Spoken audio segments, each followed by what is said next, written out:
창세기의 질문과 함께하는 오늘의 묵상입니다. 오늘의 질문은 다말이 시아버지 유다에게 던졌던 질문입니다. 이 도장과 이 허리끈과 이 지팡이가 누구의 것입니까? 이 질문 가지고 우리의 악을 드러내시는 하나님의 일하심에 대하여 함께 묵상하고 성찰하는 시간 가져보도록 하겠습니다. 창세기 38장 24절 말씀 세 번역으로 읽습니다. 석 달쯤 지난 다음에 유다는 자기의 며느리 다말이 창녀짓을 하여 임신까지 했다는 소문을 들었다. 유다가 명하였다. 그를 끌어내서 화형에 처하여라. 유다는 자신의 며느리 다말이 창녀짓을 하여 임신했다는 소문을 듣게 됩니다. 그러면 누가 이런 소문을 냈을까? 이런 소문을 낼 수 있는 사람은 사실 다말밖에 없습니다. 임신 3개월에 그것을 알 수 있는 사람은 본인 외에는 극히 드뭅니다. 다말은 의도적으로 자신이 창녀짓을 하여 임신했다는 소문을 낸 것으로 여겨집니다. 그런데 이 소문을 듣게 된 유다는 분노하여 다말을 화형에 처하라고 명합니다. 당시에 간음죄는 투석형에 처해졌는데 사실 화형은 지나친 면이 있습니다. 다말에 대한 유다의 분노가 생각보다 크다는 것을 알 수 있습니다. 유다는 자신의 아들 둘이 죽었는데 그 죽음에 대하여 다말 때문이다라고 생각했습니다. 다말이 창녀짓을 해서 임신을 한 것은 자신과 자신의 가문의 명예를 더럽힌 행위였기 때문에 명예를 중요하게 생각하는 유다는 다말에게 분노할 수밖에 없습니다. 그러면 여기서 질문해 보겠습니다. 유다는 다말보다 의로운 사람인가?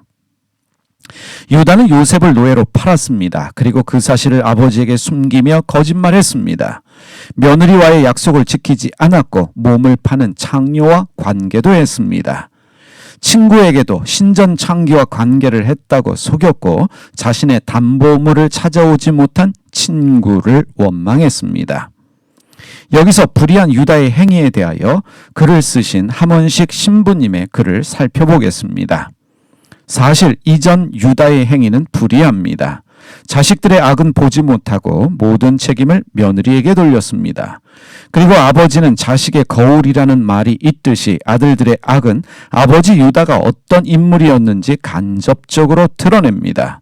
또한 막내 아들 셀라가 남아있기에 다말은 엄밀한 의미에서는 과부가 아닌데도 과부처럼 친정으로 돌려보냈습니다.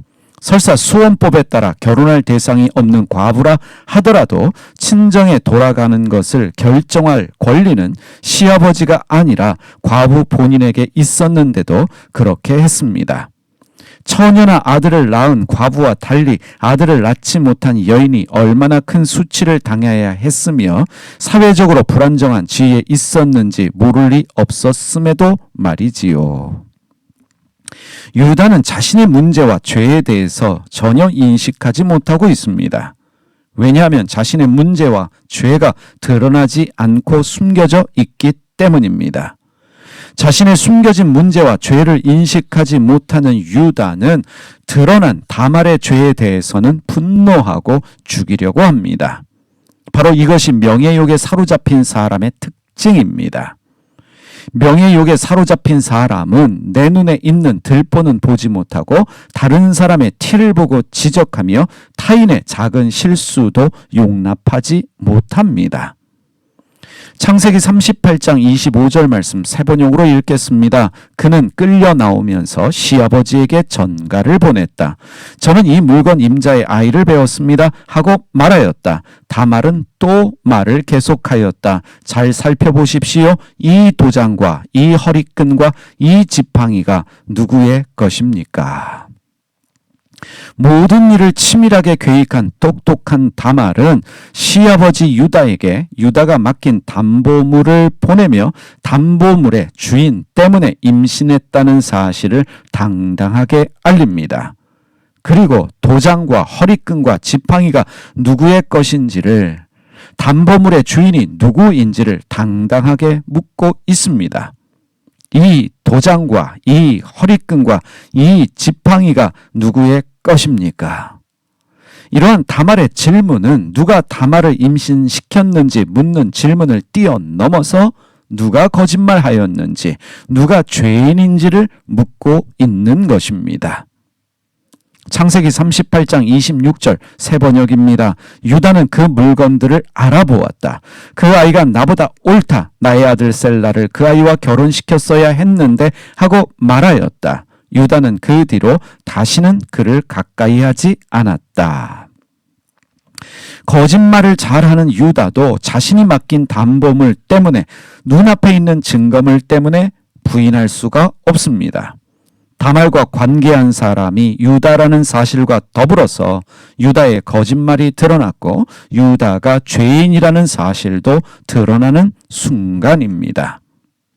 명예를 중요하게 생각하는 유다에게 부끄럽고 수치스러운 일입니다. 하지만 이 일로 말미암아 유다의 감겼던 눈이 열리게 되고 다말이 자신보다 옳다는 것을 알게 되었습니다.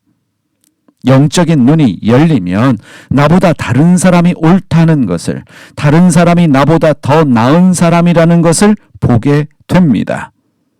영적인 눈이 열리면 더 이상 다른 사람을 비난하거나 정죄하지 않습니다. 하나님의 관심은 다른 사람이 아니라 바로 나 자신이라는 사실을 깨닫게 되기 때문입니다. 참고로 죽음을 앞둔 유다의 고백을 기록한 유다의 유언이라는 외경에 보면 유다는 사탄이 자신의 눈을 가렸기에 죄를 짓게 되었다라고 고백하고 있습니다. 영적인 눈이 열린 유다는 회개하고 다말의 옳음을 인정하고 다말을 가까이 하지 않았습니다. 이제 유다는 거짓말의 도시를 떠나 아버지와 형제들에게 돌아갔고 아버지 야곱을 돌보기 시작했습니다. 유다는 나중에 베냐민을 대신해서 이집트에 남아 종이 되려는 희생을 보여줍니다. 변화된 유다는 나중에 아버지 야곱에게 다른 아들들보다 더 큰 축복을 받게 됩니다. 무엇보다 예수 그리스도의 조상이 되었습니다. 인간적인 관점으로 유다는 구제 불가능한 인물일지도 모릅니다. 그러나 우리 하나님께는 불가능이 없으십니다. 하나님은 수치스러운 일을 통해 유다의 영적인 눈을 열어주셨고 회개하고 변화된 사람이 되게 하셨습니다. 그 수치스러운 일을 통해 예수 그리스도의 조상이 되게 하셨습니다. 유다는 타락했고 다말은 이방 여자로서 정당하지 않은 방법으로 시아버지와 동침함으로써 베레스를 낳았지만 하나님은 하나님의 일하심과 개입으로 모든 상황을 선으로 바꾸셨고 예수 그리스도를 그들을 통해 오게 하셨습니다. 나에게 생겨나는 모든 일들이 하나님의 개입과 일하심이라는 것을 깨달을 때 눈에 보이지 않는 하나님이 지금도 나를 위해 일하고 계신다라는 믿음이 생겨납니다. 바로 이것이 우리 삶의 소망입니다. 기도하겠습니다. 하나님 구제 불가능한 유다를 택하시고 그 유다를 위해 일하심으로 말미암아 그의 영적인 눈을 열어주실 뿐만 아니라 회개하고 변화된 사람 되게 하셨습니다. 그 하나님의 일하심이 저의 삶 가운데도 있는 줄 믿습니다. 하나님 합력하여 선을 이루시는 주님께서 저의 삶을 바꾸어 주시고 저에게 일어나는 모든 일들을 통해서 저를 새롭게 하시는 줄 믿사오니 하나님 다른 사람 눈에 있는 티를 보고 지적하는 자가 아니라 주님의 은혜로 내 눈에 있는 틀보를 보게 하여 주시옵소서. 오늘도 저를 위해 일하시고 계시는 주님 변화된 삶 살게 하여 주시옵소서. 예수님 닮은 하나님의 사람 되게 하여 주시옵소서. 예수님의 이름으로 기도드립니다. 아멘.